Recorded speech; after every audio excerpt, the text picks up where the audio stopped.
चलिए भाई, जय हिंद प्यारे बच्चों।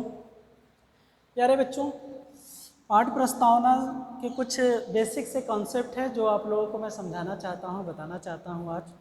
ठीक है, तो अगर पाठ प्रस्तावना की बात किया जाए प्यारे बच्चों, तो देखते हैं कि बालक के जो पूर्व ज्ञान होते हैं, जो अनुभव होते हैं, वही उनके मूल तत्व होते हैं।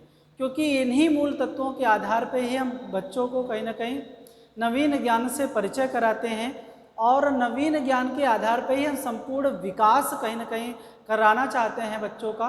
और इसलिए टीचर आप देखे होंगे कि कुछ उद्देश्य से बनाता है और उस उद्देश्य की पूर्ति करना चाहता है। तो इसलिए पाठ प्रस्तावना से संबंधित कुछ उद्देश्य हैं मुख्यतः, जिसमें विद्यार्थियों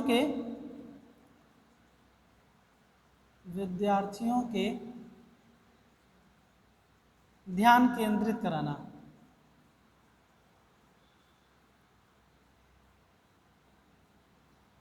विद्यार्थियों का ध्यान केंद्रित करना। ठीक है प्यारे बच्चों, क्योंकि हम अधिकतर देखे होंगे कि जो पूर्व ज्ञान से संबंधित प्रश्न पूछते हैं, तो हम ये पूछते हैं ताकि उनका जो ध्यान है वो बच्चों का केंद्रित हो सके। हाँ, इसलिए कहीं ना कहीं, और हम ये जानना चाहते हैं बच्चों का प्रीवियस नॉलेज है क्या। जो हम एक नवीन पाठ पढ़ाना चाहते हैं, क्या उसके बारे में वो सामान्य जानकारी रखता है कि नहीं रखता है। ठीक है, दूसरी चीज, उन्हें नवीन ज्ञान ग्रहण कराना। बच्चों को क्या करना है, उनके पूर्व ज्ञान के आधार पर ही उनको क्या कराना है, नवीन ज्ञान ग्रहण कराना है। ठीक है, और तीसरी चीज, अब इसमें जो भी नवीन ज्ञान ग्रहण करवाते हैं तो इससे संबंधित जितने भी परिसीमाएं हैं उससे क्या करना, अवगत कराना बच्चों को। और सबसे महत्वपूर्ण बात कि पूर्व ज्ञान उनका जो है, पूर्व ज्ञान का मतलब जो उनको ज्ञात है।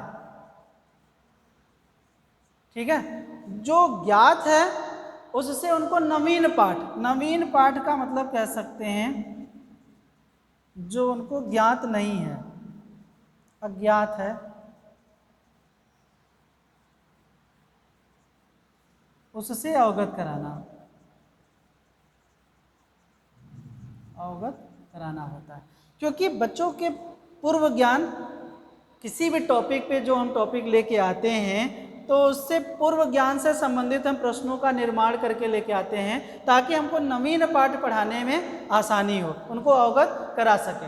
आप बच्चों का प्रीवियस नॉलेज ही नहीं चेक किए हैं, डायरेक्ट आके नवीन पाठ अगर पढ़ाने लगे तो उनको समझ में नहीं आएगा। इसलिए नवीन पाठ पढ़ाने से पहले उसका प्रीवियस नॉलेज चेक कर लेना चाहिए और उसी के आधार पर नवीन ज्ञान उसको प्रदान किया जाना चाहिए, तभी वो बच्चे ज़्यादातर सीख पाएंगे। तो ये उद्देश्य टीचर को पहले ही निर्मित कर लेना चाहिए।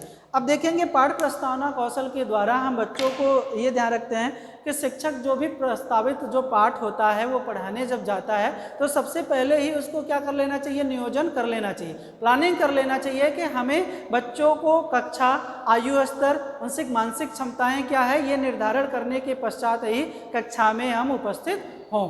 और दूसरी बात ये होती है कि जब हम कुछ उद्देश्य बना के लेके जाते हैं तो उस उद्देश्य की पूर्ति के लिए दो मुख्यतः तत्व होते हैं जिनमें कह सकते हैं कि हम उस उद्देश्य की पूर्ति के लिए एक तो मौखिक रूप से उनको समझाने बताने का प्रयास करते हैं, दूसरा होता है लिखित रूप में, या लिखित और मौखिक दोनों रूप में कहीं ना कहीं हम बच्चों को ज्ञान से परिचित कराते हैं। और कक्ष में जब भी हम उपस्थित होते हैं तो सर्वप्रथम जब भी कक्षा में प्रवेश करता है टीचर तो पहले बच्चों से इंटरेक्शन करता है, अंतःक्रिया करता है, अंतःक्रिया करने के पश्चात वो बोर्ड की ओर मुड़ता है। बोर्ड की ओर जब मुड़ता है प्यारे बच्चों तो वो क्या करता है, यहाँ पर कुछ चीज़ों को श्यामपट्ट पर लिखता है। जैसे पहले कक्षा लिखेगा कि कौन से कक्षा को पढ़ाया जा रहा है, जैसे मान लीजिए 7, विषय क्या है कि कौन सा विषय मैं आपको पढ़ा रहा हूँ, तो जैसे मान लीजिए कि हमने विज्ञान विषय लिया। ठीक, फिर उसके बाद कालांश कौन सा है, कौन सा कालांश, अगर पहली बार आ रहा है तो प्रथम कालांश हो जाएगा। चक्र कौन सा है, तो ये प्रथम चक्र चल रहा है। ठीक, अवधि कितने मिनट का है, कितने मिनट की उसकी टीचिंग चलेगी, तो 6 मिनट की उसकी टीचिंग चलेगी। फिर उसके पश्चात दिनांक कौन सा है, दिनांक भी बच्चों से इंतर क्रिया करने के लिए वो डेट बच्चों से पूछ सकता है कि प्यारे बच्चों आज का डेट क्या है ना, तो वो दिनांक भी पूछ कर लिखेगा यहाँ पे। फिर उसके पश्चात प्रकरण, प्रकरण क्या है वो अभी नहीं लिखेगा। अब इसी प्रकरण को निकलवाने के लिए वो क्या करता है, बच्चों के पूर्व ज्ञान के आधार पर वो प्रश्न पूछता है, प्रश्न पूछेगा, उत्तर प्राप्त होगा, फिर उसी उत्तर से दूसरे प्रश्न का निर्माण करेगा, फिर प्रश्न पूछेगा, फिर उत्तर मिलेगा, फिर उसी उत्तर से दूसरे प्रश्न का, तीसरे प्रश्न का निर्माण करके ऐसा क्रमबद्ध रूप से कहीं ना कहीं वो प्रक्रिया अपनाता है। और लास्ट में क्या करता है, ऐसा प्रश्न पूछता है जिससे कि उसका प्रकरण निकल पाए, जो नवीन पाठ पढ़ाना चाहता है उसका वो मेजरमेंट कर पाए। तो वो लास्ट वाला जो प्रश्न होगा वो प्रकरण से संबंधित होगा या प्रकरण निकलने वाला होगा।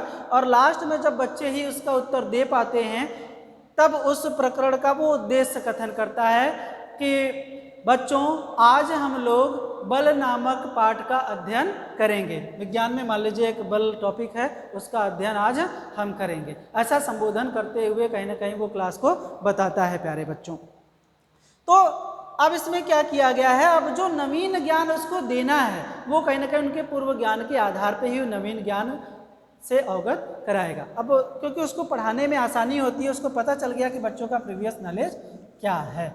ठीक है प्यारे बच्चों, तो जब भी कोई शिक्षक आए और प्रशिक्षण का कार्य करे तो उसमें सबसे पहले विषयों की योजनाएं बना लेनी चाहिए। बिना योजना का वो शिक्षण कार्य नहीं कर पाएगा। ठीक है, तो उन्हीं प्रस्तावना के अंतर्गत उन प्रश्नों को रखे कि पहले बच्चों का स्तर क्या है, आयु क्या है, कक्षा स्तर क्या है ना, और इसके हिसाब से कौन कौन से प्रश्न बनने चाहिए, और उनके व्यवहारिक वातावरण से पूर्व ज्ञान से संबंधित जोड़ करके प्रश्न बना करके उस प्रकरण को निकलवाना चाहिए। अगर नहीं भी निकाल पा रहे हैं तो अंतिम में एक समस्यात्मक प्रश्न बन जाता है कि बच्चे नहीं बता पाते हैं तो उस टीचर को, कक्षा अध्यापक को स्वयं ही उसको बता करके प्रकरण बोर्ड पे लिखना चाहिए। अब उसके बाद उसको अवगत कराना जाना चाहिए।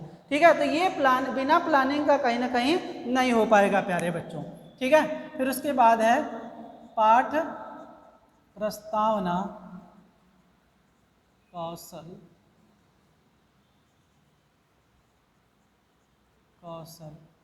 के उपकरण। मान लीजिए कौन से ऐसे साधन हैं जो पाठ प्रस्तावना के रूप में उपयोग किए जाते हैं प्रश्न बनाते समय या फिर उसका पढ़ाते समय। ठीक है, तो इसमें देखेंगे तो मुख्यतः 2 साधनों का प्रयोग किया जाता है, जिसमें कह सकते हैं सबसे पहला जो होता है मूर्त या अमूर्त रूप में। एक ही लाइन में अगर कहा जाए तो जो उपकरण होंगे किस रूप में होंगे, मूर्त व अमूर्त रूप में ना, इन साधनों का प्रयोग किया जाएगा। ठीक है प्यारे बच्चों, बस रड़ा सर 1 मिनट। तो अब इसमें जो उपकरण होगा, बहुत सारे ये उपकरण जो होंगे नवीन ज्ञान प्रदान करने के लिए होंगे। इसी उपकरण से संबंधित कहीं ना कहीं हम नवीन ज्ञान बच्चों को प्रदान कर सकते हैं। जिसमें पहला अगर साधन की बात किया जाए तो मान लीजिए वस्तु प्रदर्शन होगा। बहुत सारे ऐसे विज्ञान शिक्षण से संबंधित हम वास्तविक वस्तुएं ला सकते हैं, जैसे पेड़ हो गए, पत्ते हो गए, तना हो गए, फल हो गए, बीज हो गए। ये सारी चीज़ें वस्तुओं को ला करके हम बच्चों को दिखा करके प्रदर्शन करके पाठ प्रस्तावना प्रश्न निकलवा सकते हैं। ठीक है, दूसरी अगर बात किया जाए तो मान लीजिए कि कविता पाठ कर सकते हैं।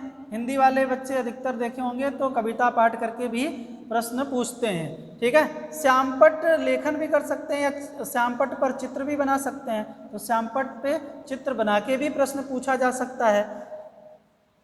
भाव भंगिमा भी बनाया जा सकता है, विचार जिससे देख करके बच्चे तो भंगिमा हो गया, भाव भंगिमा का भी प्रयोग करेंगे। फिल्म प्रदर्शन का भी प्रयोग करते हैं, फिल्म प्रदर्शन किया जाता है, इस सामग्री की भी सहायता ली जाती है। कहानी कथन भी किया जा सकता है। ठीक है प्यारे बच्चों, कहानी कथन कर सकते हैं, क्रियात्मक प्रदर्शन करते हैं। टीचर बहुत सारे शारीरिक मूवमेंट करता है पोयम के साथ, कविता के साथ, ऐसे ऐसे बच्चों को प्रदर्शन करके भी दिखाता है ना, तो इसको बोलते हैं क्रियात्मक प्रदर्शन। इसके द्वारा भी पाठ प्रस्तावना के प्रश्न निकाले जा सकते हैं। ठीक है, उसके बाद कह सकते हैं शिक्षण मॉडल।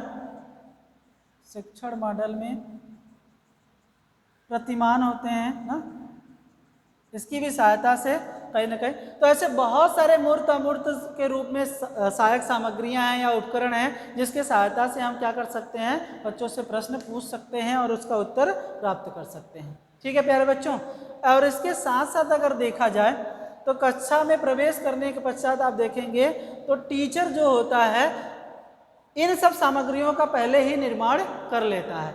उस सामग्री का निर्माण करने के पश्चात तब पहले प्लानिंग कर लेगा, तभी उसको ले जाकर के कक्षा में ये सब प्रस्तुतिकरण करेगा। तो सबसे पहले प्लानिंग हो जाना चाहिए, तभी हम इनके सहायता से नवीन ज्ञान देने के लिए बच्चों को तत्पर कर सकते हैं या प्रयास कर सकते हैं कि हम नवीन ज्ञान बच्चों को पूर्व ज्ञान के आधार पर दे सकते हैं। ठीक है, तो ये बहुत सारे साधन हैं जिसकी सहायता से हम कहीं ना कहीं प्रश्न पूछ सकते हैं। ठीक है, अब उसके बाद है कि बहुत सारी सावधानियां क्या रखी जाएंगी पाठ प्रस्तावना कौशल के, आवश्यक सावधानियां। ठीक है, तो सावधानियों की बात किया जाए तो जब भी आप नवीन पाठ प्रस्तावना बना रहे हैं तो बच्चों के पूर्व ज्ञान से संबंधित प्रश्नों का निर्माण करना चाहिए। प्यारे बच्चों, प्रस्तावना के जो प्रश्न आप बनाते हैं वो किससे होना चाहिए, प्रस्तावित प्रस्तावना से संबंधित होना चाहिए। लास्ट वाला जो प्रश्न होता है वो आपका पाठ प्रस्तावना से संबंधित होना चाहिए, तभी आप उद्देश्य कथन करते हैं। प्यारे बच्चों, प्रश्न जब भी बनने चाहिए, ये भी सावधानी रखें कि प्रश्न जब भी आप बनाएं तो तारतम्यता होनी चाहिए, उसमें क्रमबद्धता होनी चाहिए। जैसा मैंने आपको बताया कि प्रश्न पूछा जाए उत्तर मिले, हमने यहाँ पे क्या प्रश्न पूछा, पहला प्रश्न पूछा ना, ये प्रश्न था, ये मान लीजिए उत्तर मिला, इसी उत्तर से क्या करेंगे, दूसरे प्रश्न का निर्माण करेंगे। ठीक है, इससे दूसरे प्रश्न का निर्माण, अब यहाँ से जो उत्तर मिला इसी उत्तर से क्या करेंगे, तीसरे प्रश्न का निर्माण करेंगे, फिर ये निर्माण किए, फिर अब यहाँ से जो उत्तर मिला इससे निर्माण, तो ये तारतम्यता कहीं ना कहीं होनी चाहिए। और प्रश्नों की जो भाषा हो वो कैसा होना चाहिए, सरल होना चाहिए और व्याकरण के दृष्टिकोण से शुद्ध होना चाहिए, स्पष्ट होना चाहिए। प्यारे बच्चों, प्रश्नीकरण जब भी, नेक्स्ट अगर सावधानी ध्यान रखा जाए तो प्रश्नीकरण जब भी आपका होना चाहिए तो 2 से 5 मिनट में ही समाप्त हो जाना चाहिए, न इससे बहुत ज़्यादा कम में समाप्त होना चाहिए, न इससे बहुत ज़्यादा समय लगना चाहिए। और विद्यार्थियों का समय समय पर उत्साहवर्धन भी किया जाना चाहिए कि जैसे कह सकते हैं आप बीच बीच में कि ठीक है बच्चा प्रयास करो, बता सकते हो तुम, ठीक है, हाँ हाँ बहुत अच्छा, और बताओ, तो ऐसे मोटिवेशन भी आप दे सकते हैं प्यारे बच्चों, जिससे कि बच्चा प्रश्न का उत्तर देने के लिए तत्पर होगा। ठीक है, और प्रश्न कह सकते हैं कि जब भी आप निर्माण करें तो बच्चों के आयु, उसकी क्षमता, उसकी दक्षता, उनकी बौद्धिक स्तर का होना चाहिए, है कि नहीं, तो ये कह सकते हैं। और इस एक और सावधानी है, प्रश्न जब भी आप बनाएं या शिक्षण कार्य जब भी बनाएं तो बोझिल नहीं होना चाहिए, रुचिकर होना चाहिए, आकर्षित होना चाहिए, आनंददायी होना चाहिए बच्चों को। इन सारी बातों को अगर ध्यान में रख करके आप पाठ प्रस्तावना का प्रस्तुतिकरण करते हैं तो आपका जो शिक्षण कार्य होगा वो बहुत अच्छे तरीके से होगा, बच्चे उसको सीखने में तत्पर होंगे, तल्लीन होंगे ना। अगर आप रुचिकर नहीं बनाते हैं, आकर्षित नहीं बनाते हैं, दृश्य सामग्री का प्रयोग नहीं करते हैं, तब कहीं ना कहीं वो रुचिकर, आकर्षित, आनंददायी टीचिंग नहीं हो पाता है।